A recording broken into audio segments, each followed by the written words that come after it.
Shalom saudara, mari pagi hari ini kita datang pada Tuhan, menyatakan setiap permohonan yang kita hanya bagi Dia.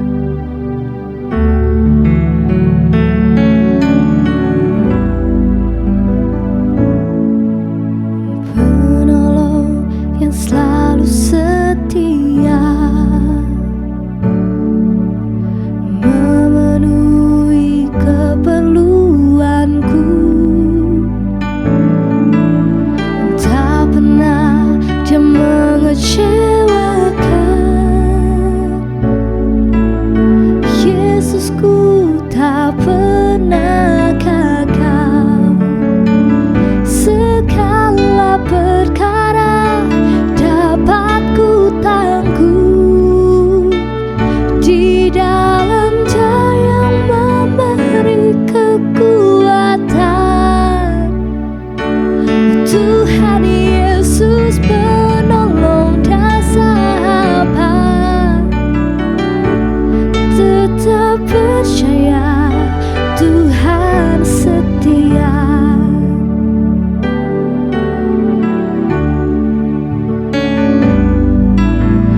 Penolong yang selalu setia,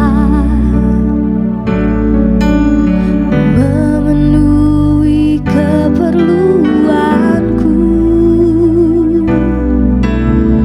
Tak pernah Dia mengecewakan.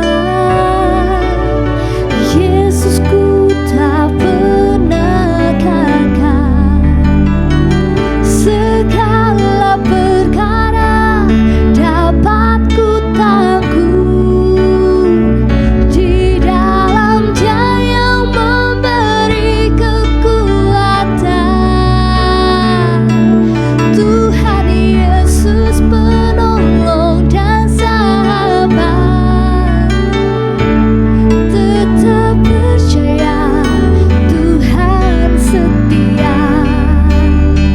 Segala perkara dapat ku tanggung di dalam Dia yang memberi kekuatan. Tuhan Yesus penolong dan sahabat, tetap percaya Tuhan setia. Tetap percaya Tuhan setia. Tetap percaya Tuhan setia. Kau Allah yang menolong, sebab Kau Tuhan yang setia.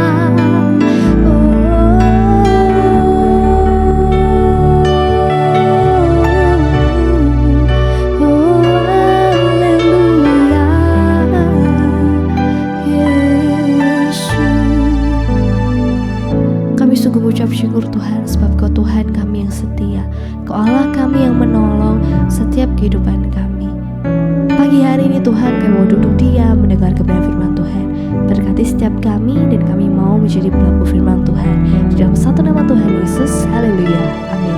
Puji nama Tuhan Bapak Ibu Saudara sekalian. Pagi yang berbahagia bagi kita. Kita sudah hampir selesai membahas tentang mempelai Kristus Bapak Ibu Saudara sekalian.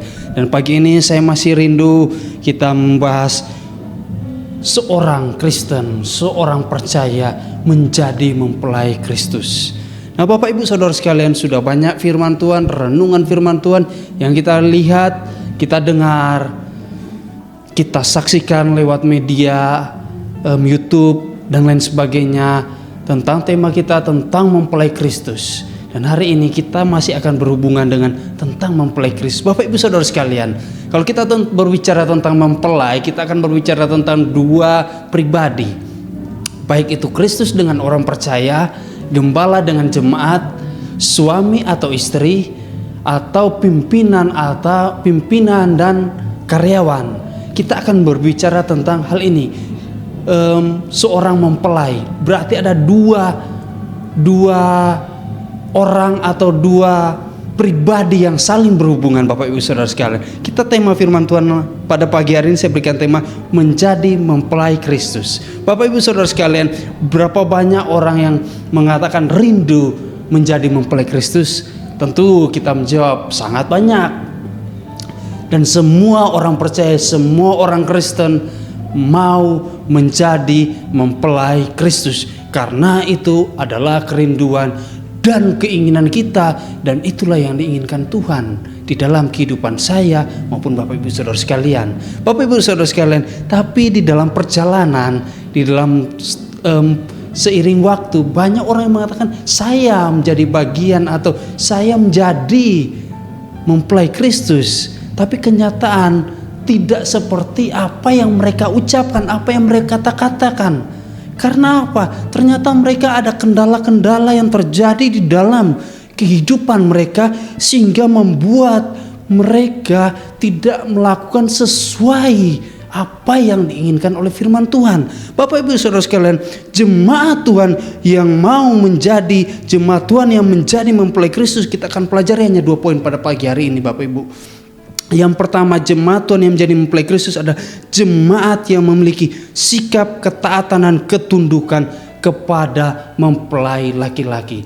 Kita akan baca dulu firman Tuhan sebelum ini Bapak Ibu, di dalam surat Rasul Paulus kepada jemaatnya yang ada di Efesus. Efesus pasal yang kelima ayat 24. Karena itu, sebagaimana jemaat tunduk kepada Kristus, demikian jugalah istri kepada suami dalam segala sesuatu. Bapak Ibu Saudara sekalian, saya tidak akan membahas tentang hubungan suami istri, tapi saya akan membahas tentang hubungan jemaat dengan Kristus. Hubungan saya Bapak Ibu Saudara sekalian dengan Tuhan kita Yesus Kristus, yang adalah mempelai pria, yang adalah mempelai surgawi kita. Ya Bapak Ibu Saudara sekalian, jemaat Tuhan yang menjadi mempelai Kristus adalah jemaat yang memiliki sikap ketaatan dan ketundukan kepada firman Tuhan atau kepada Kristus. Karena apa? Kalau kita tidak memiliki ketaatan dan ketundukan kepada Kristus, bagaimana kita mau menjadi mempelainya? Bagaimana kita mau menjadi seorang yang siap dipersunting atau siap menjadi istrinya Kristus, siap untuk menjadi mempelai wanitanya Kristus? Bapak Ibu Saudara sekalian, memiliki sikap ketaatan dan ketundukan sini berbicara tentang kepada firman Tuhan, berbicara tentang Kristus, berbicara tentang apa yang difirman kepada kita. Coba kita bandingkan di dalam Efesus pasal yang kelima ayat yang ke-14.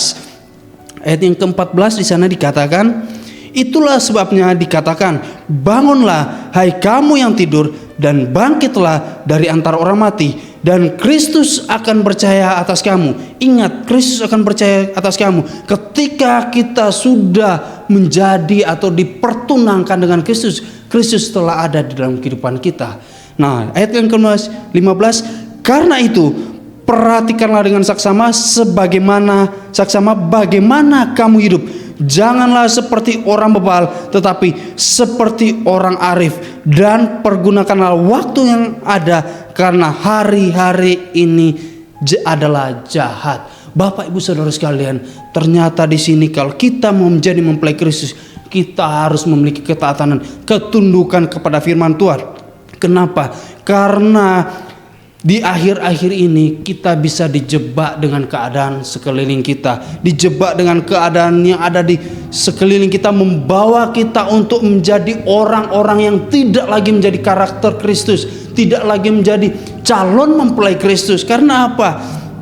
Banyak tekanan di sekeliling kita, banyak godaan yang membawa kita.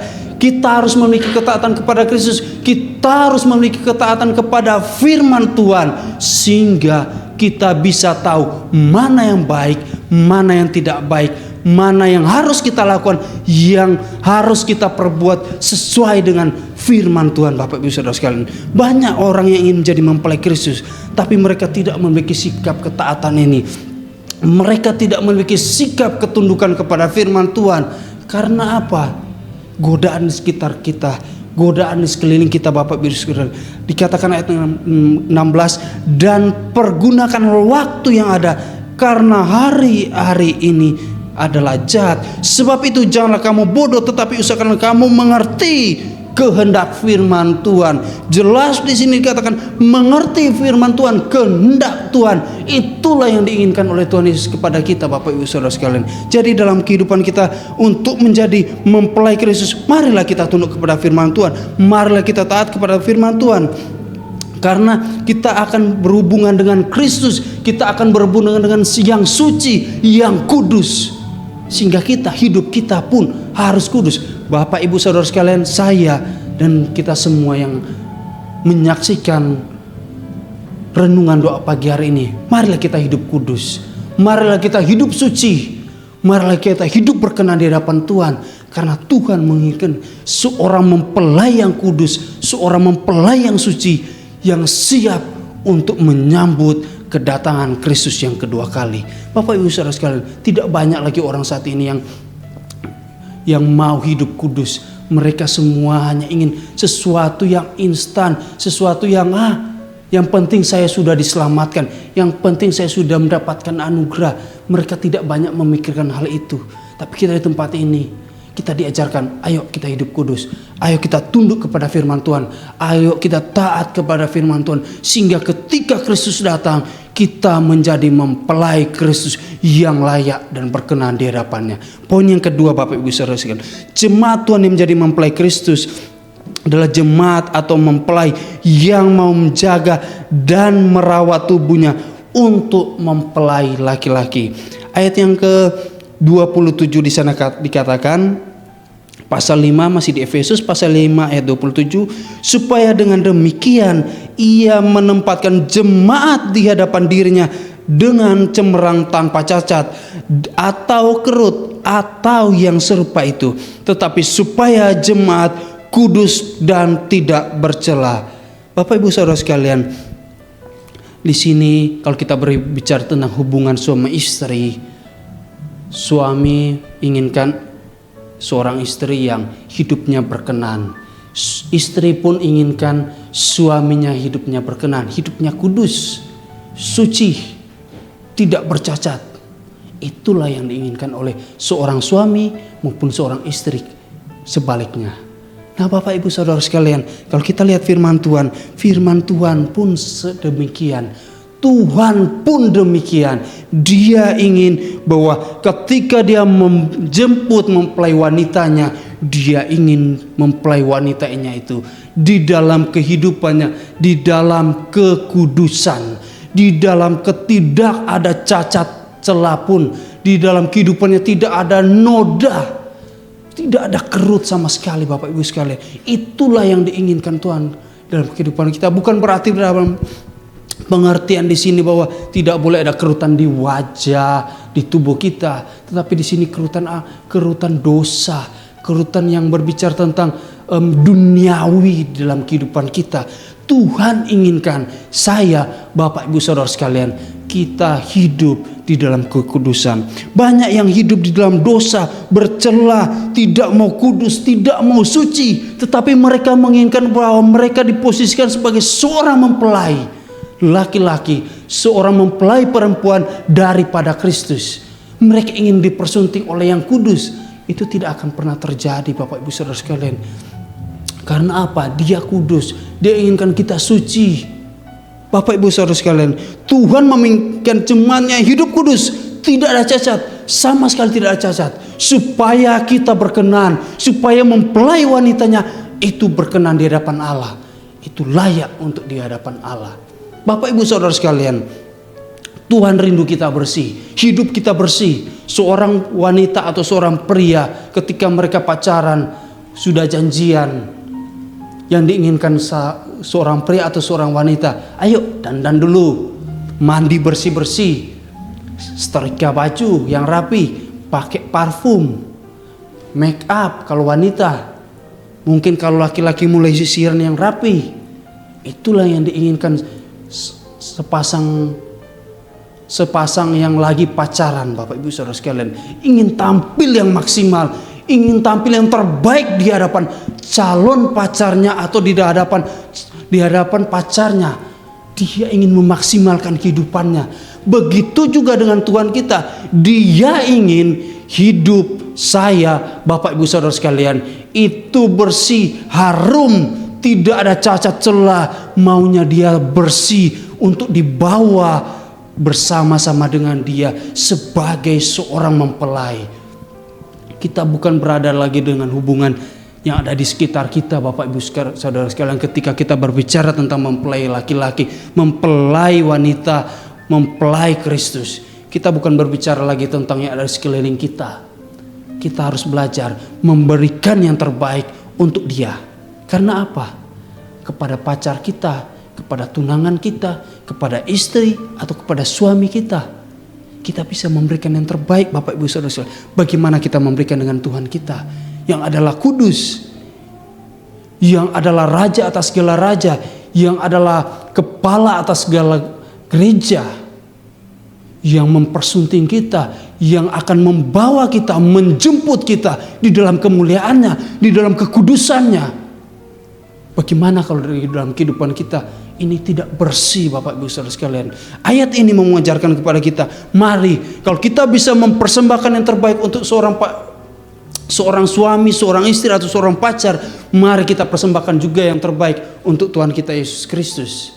Karena dia juga adalah Allah yang kudus. Bapak Ibu Saudara sekalian, saya baca sekali lagi ayat 27. Supaya dengan demikian ia menempatkan jemaat di hadapan dirinya dengan cemerlang, tanpa cacat atau kerut atau yang serupa itu, tetapi supaya jemaat kudus dan tidak bercela. Ayat 28, demikian juga suami harus mengasihi istrinya sama seperti tubuhnya sendiri. Siapa yang mengasihi istrinya mengasihi dirinya sendiri. Bapak Ibu Saudara sekalian, mari kita hidup untuk kudus di hadapan Tuhan, untuk bersih kita persembahkan kepada Tuhan.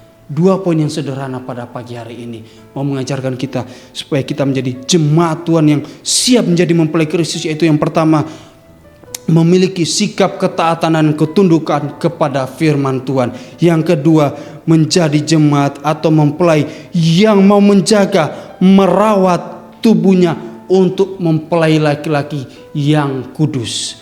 Tuhan Yesus memberkati.